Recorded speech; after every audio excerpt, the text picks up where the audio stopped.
You cannot be a constitutionalist and believe in a standing army at the same time.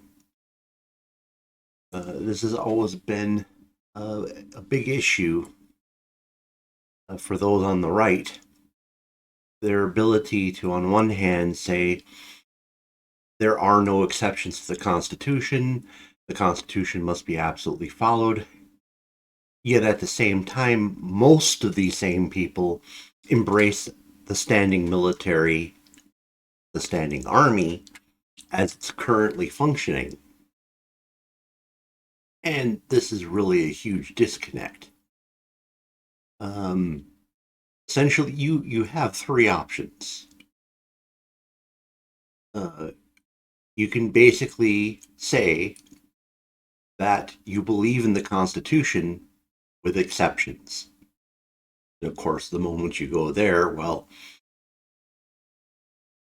it's the beginning of once you have an exception, there are more exceptions. And if you believe in exceptions, then the other side can say they believe in exceptions as well. Your next option is to try to interpret the Constitution and implement the military, Section 8, the way it was originally written.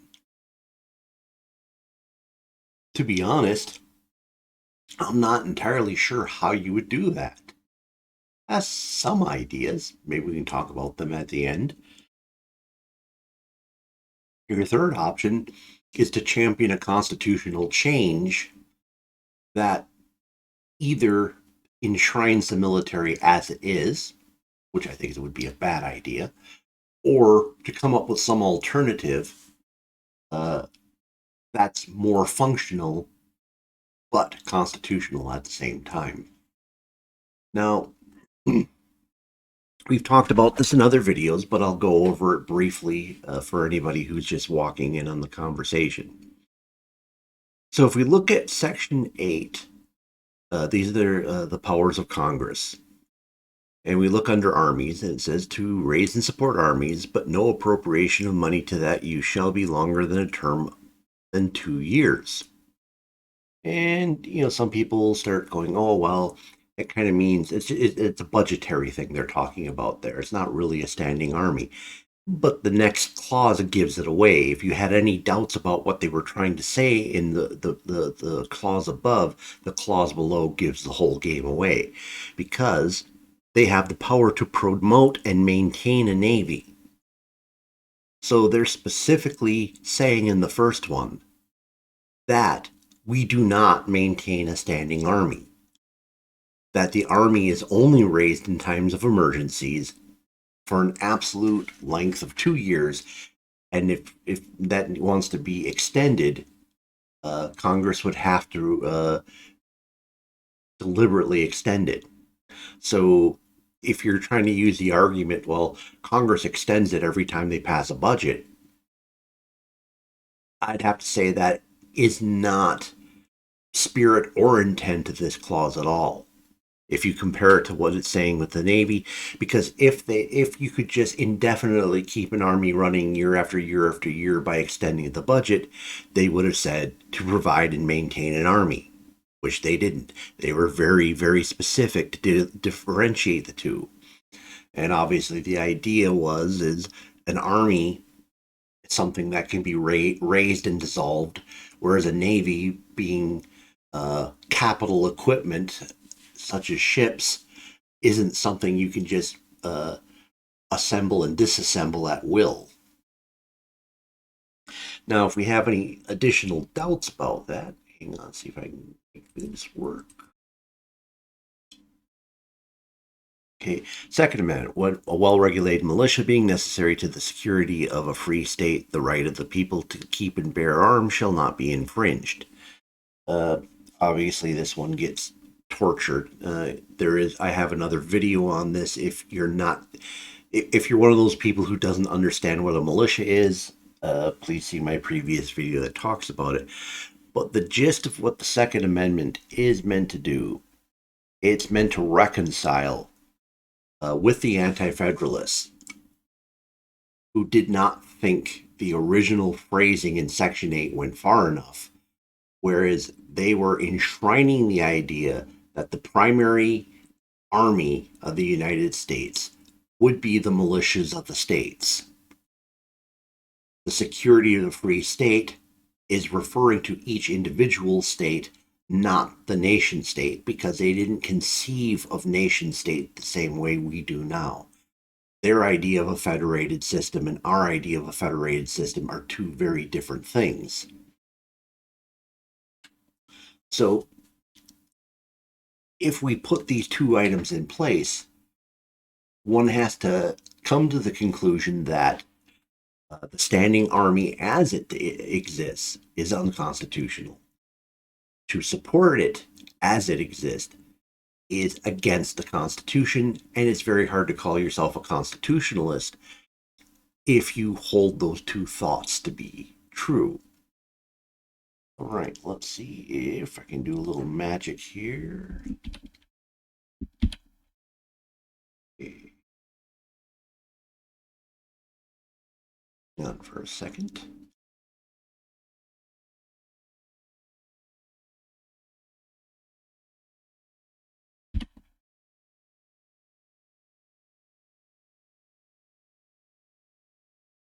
Yeah, sorry, they just updated OBS, so I'm getting the hang of the new controls, but might be able to do a few more tricks. Okay, so you have to understand. So when the Constitution was set up, everybody had a pretty healthy fear of the idea of standing armies. At the extreme side of the Federalist group was the Hamiltonians. Their idea is they did want to see some form of military because their goal was a United States that expanded to the Pacific and would eventually encompass Canada and probably South America as well. Definitely the Caribbean. So this group favored some sort of army that was always there. Uh, Probably the bulk of Federalists believed in some kind of small core army that essentially the militias could coalesce around and act as like the nucleus of an expanding army should disaster hit. And then, of course, probably the minimalist wing of the Federalists would have been against a standing army, and the Anti-Federalists would have been very much against it. So Section 8, as it was originally written, was what the Federalists had in mind as the system was going to be set up. Because there was fear that the Anti-Federalists were actually going to mount a convention of states, one of the things that was put, the Federalists did not want a Bill of Rights initially.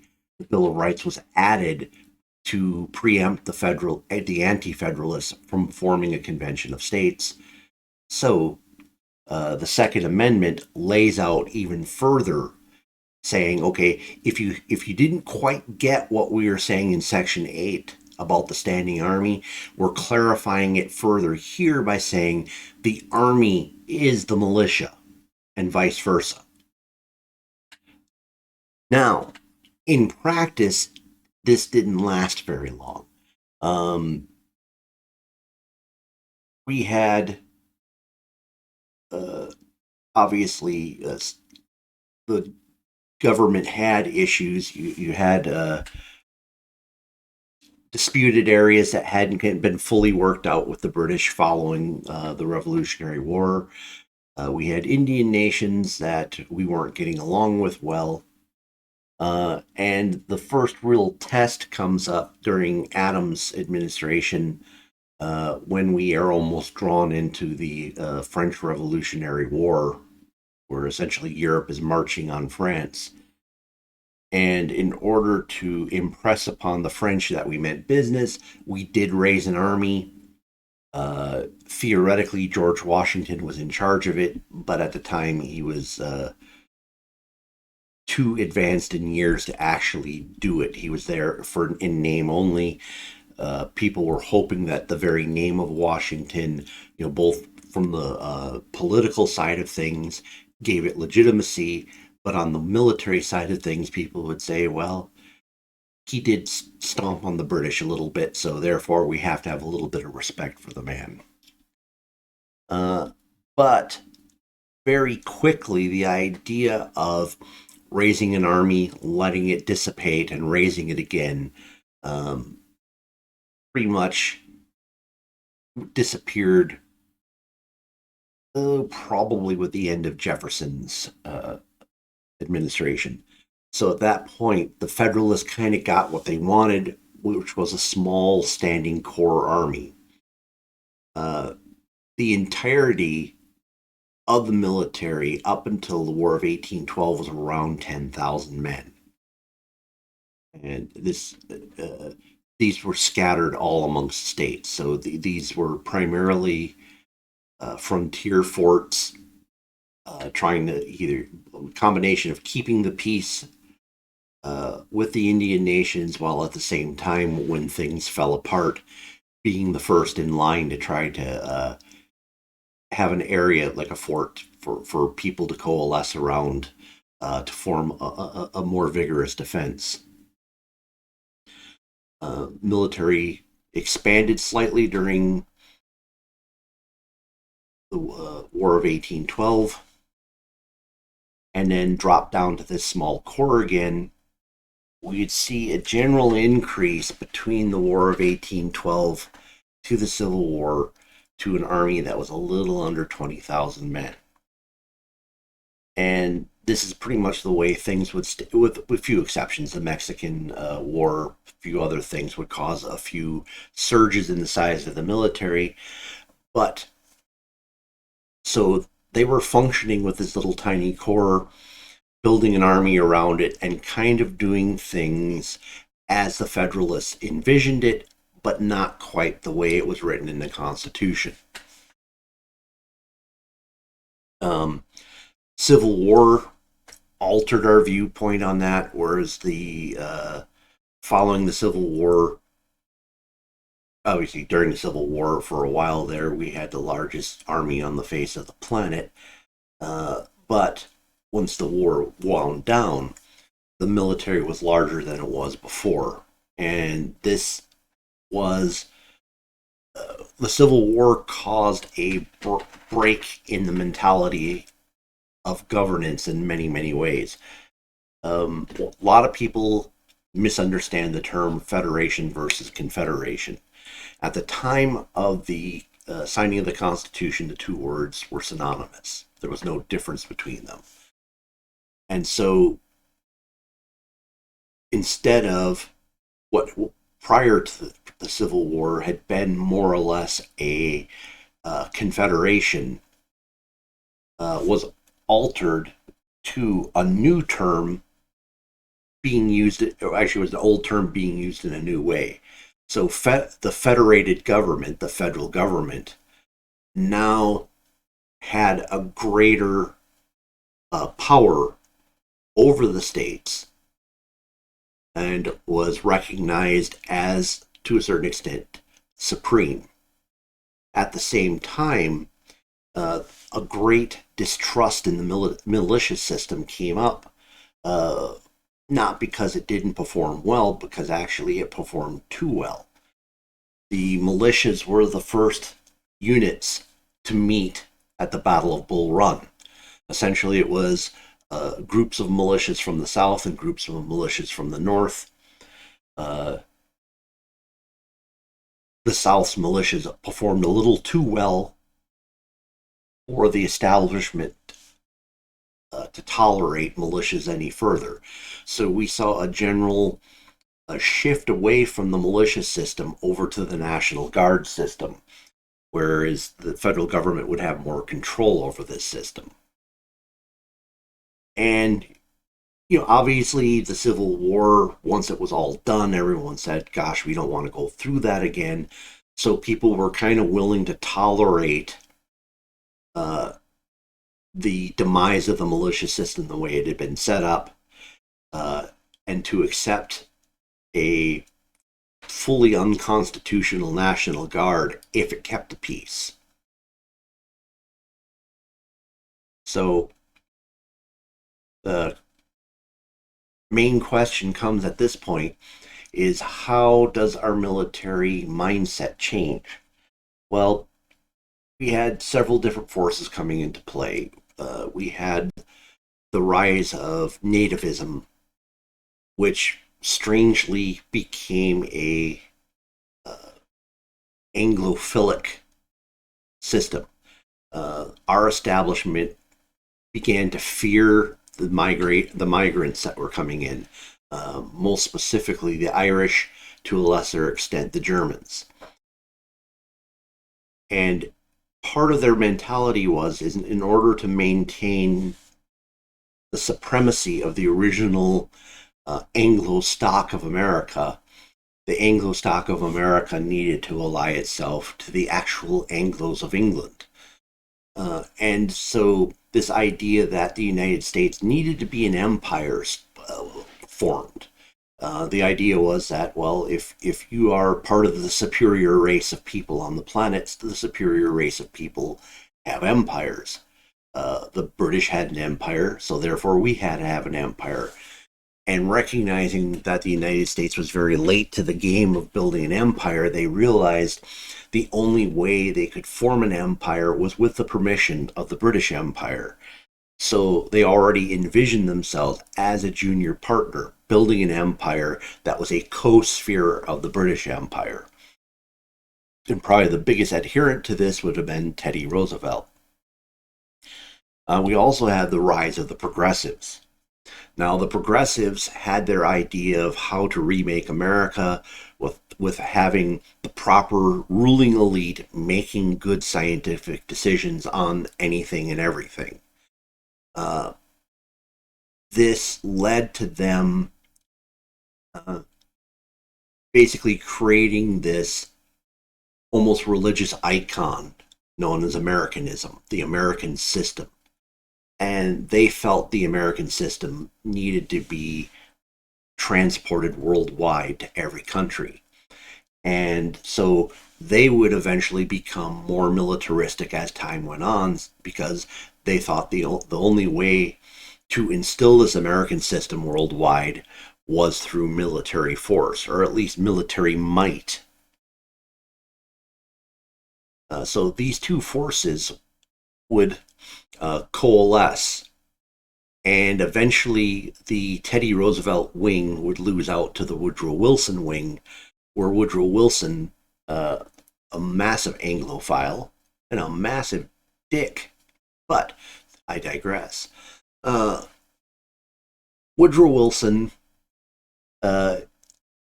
engineered and maneuvered the United States into World War I for the sole purpose of getting us to the peace table, to where he believed our superior American ideals would be impressed upon the world, and that we would end up moving this American progressivism all around the world. It didn't work out, obviously, because his League of Nations ideas were only briefly adopted by various world powers. It was never adopted by us. It was never particularly effective, and it fell apart.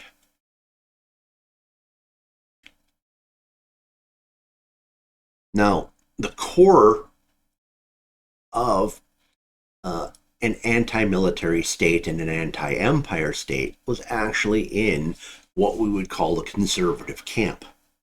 And the conservative camp dwelled in the Republican Party as we were reaching the 20s and 30s era. Now,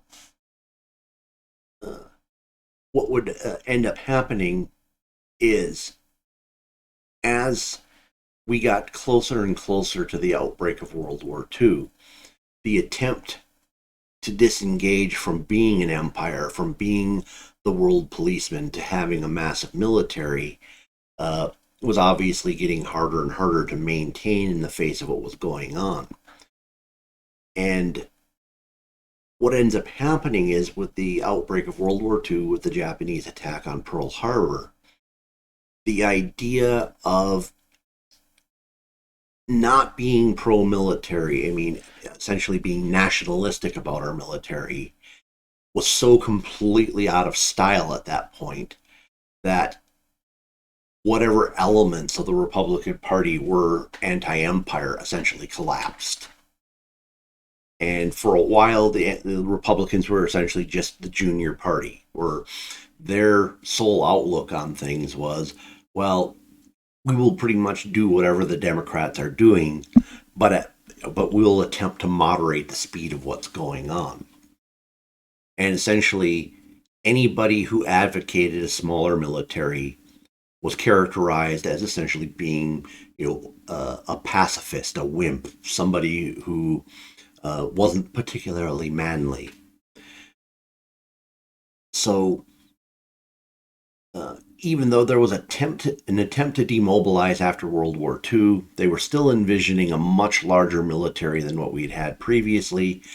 And then with the advent of the Cold War and the Korean War, essentially our draft stays in place, and our military in peacetime essentially is rivaling close to what our military size was during World War II. So essentially, the greatest war our country had ever been involved with transformed us into a military state where we're maintaining a military almost the exact same size as the one we had in World War II. And, one can make arguments about, yeah, the nature of the modern world was a lot different than the world back then. But again, we have to get back to what we're looking at here is the Constitution still doesn't authorize this. If you start using the arguments of, well, yeah, that's what Section 8 says, and yeah, that's what 2A is trying to basically fulfill, but we can't look at it in the same way because that's an outdated way of looking at things. Well, that kind of falls into the trap that leftists and other anti-constitutionalists have, where it's like, well, it's out of date, so you don't follow it anymore. You just ignore it. So the Republican Party did, and of course, running into it gets very complicated dealing with the Cold War because there were a lot of different paths running parallel to each other that get us to the same point. Obviously, we have anti-communism, we have anti-colonialism, we have the new post-World War II outlook of the world, where the United States, as the establishment of the United States, has decided that we will permanently occupy Europe, we will permanently occupy Asia, that our Navy will be there to provide open sea trade for the world. So these are decisions that the establishment made that enshrines the military not only to be a standing army, but a massive standing army. And probably one of the more famous things that comes out of that period, 40s and 50s, is Eisenhower giving his final warning, essentially warning us about the military industrial complex. And a lot of people try to pass that off as something kind of conspiratorial, that he was not saying what he actually meant. And what he actually meant was there was a new interest in the United States. Basically, the military and an industrial complex that fed it. And this was a widely pervasive thing.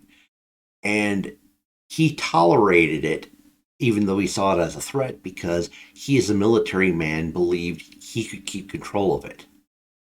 As he reaches the end of his presidency, he's deeply concerned, saying, if somebody who doesn't understand the military is in control, these guys could run rampant in the end. So this warning is pretty much ignored because the military, I would say the establishment was, I won't say co-opted, but essentially we saw a merger. Essentially, the interests of the military industrial complex became part of the establishment. So we run into the advancing time where we have the neocons, who were originally actually American system Democrat progressives, who lost faith with the Democratic Party. These people did not believe in the Constitution, did not believe in limited government. They believed in the American system as it existed at that point, and they wanted to see that American system exported to the world. And they saw that the only way to export it, in their mind, was through military strength and military force. When they started viewing the Democrats as being too wimpy for them, the neocons moved over to the Republican Party. So the Republican Party is inundated with people who believe in a standing army, believe in it for different reasons, but most of them don't understand the origins of where their belief came from. So if you believe in the standing army as we currently have it, it means you believe in a worldwide empire. Now, maybe it's an empire that doesn't look like any other empire that's ever done things before. We obviously learned a lot from the British in terms of what works really well and what doesn't work really well. And obviously, proxies are far better than occupations. So, Republicans, conservatives, people who believe that the Constitution is functional need to come up with a new way of thinking about how we're going to deal with the military. We cannot continue doing things as we were if you hope to keep a constitutional republic. Ultimately, this military industrial complex will destroy the Constitution if it hasn't done it already. Much of our problems, if you look deep down, revolve around how we maintain this military industrial complex, how we decide how it's employed, how we decide where it's employed, and how we decide how long it occupies a particular patch of ground and in what numbers. This is big. And as long as that big military force exists with the potential to do great good and great harm, people are going to want to utilize it. Just a given. So as long as it exists, no matter who, even if you run into a brief period where it comes under control of somebody and it becomes a tool for good, ultimately someone's going to pervert it to bad use again. And I would argue that bad use has been happening a lot since 1945. So is there any way to bring the military back to the concept of what's outlined in Section 8? I would think not. I don't think there's any way to actually do that because of the complexity of the equipment that's being used. I mean, in theory, I guess you could devolve the tanks, the fighting vehicles, the artillery, maybe the ground-to-ground missiles and ground-to-air missiles down to a more militia-like National Guard of the states. But I think you start running into more problems when you're dealing with helicopters, aircraft, and definitely nuclear weapons. So how do you resolve that? I mean, how do you implement a 2-year budgeting process that devolves these elements down to a non-standing army somehow under control of state militias and then turn it around and bring things back up to a constitutional level. It doesn't seem practical. So, is there any way to go back to the original Federalist idea of a small core military that the militia coalesces around?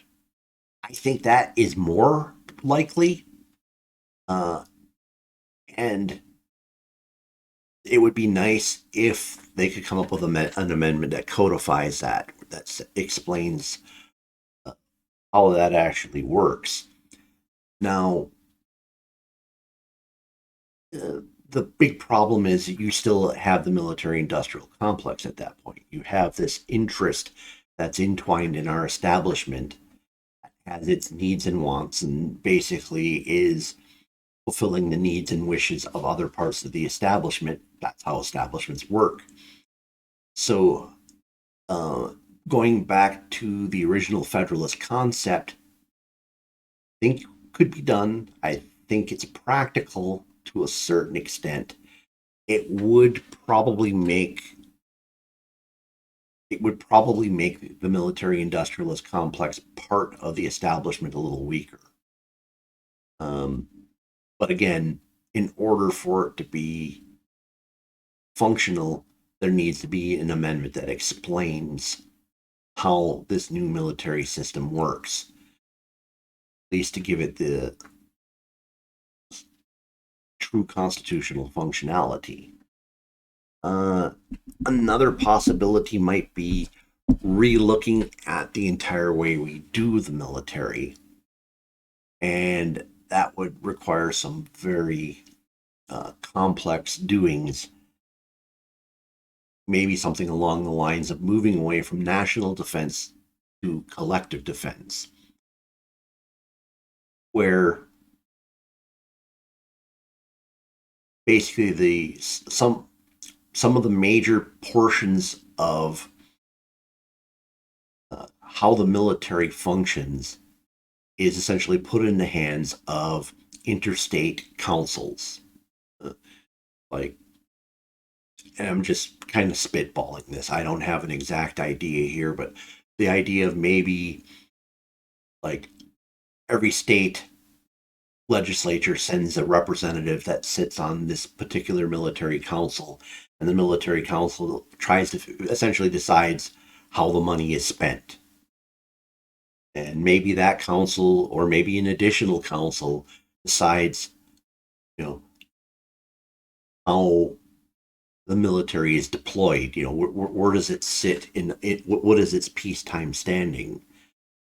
Um, but that would, that would require a massive constitutional shift, and it would require some power sharing between the states and the executive branch over how the military functions, because essentially the implementation of the military is an executive branch function. But obviously, the executive branch has way too much power over that. I mean, they have the military stationed in places around the world that most Americans don't. They don't know they're there, and they probably don't even know a lot of these countries even exist. So, sum it up, the standing military as it exists is not constitutional. If you support the standing military as it exists, you can't call yourself a constitutionalist. Um, the way the Constitution is written and intended probably can't be re-implemented. But I mean, if someone has an idea on that, I'd love to hear it, because something closer to that would be a lot better. The original Federalist system of a core army with the militia around it is more plausible, but I don't know how much gain we get from it in terms of taming the military industrial complex. But that would require a fairly substantial constitutional amendment. And then maybe there are some different ideas in terms of collective defense, where we have power sharing between the states in the executive branch. Obviously, that's an incredible long shot.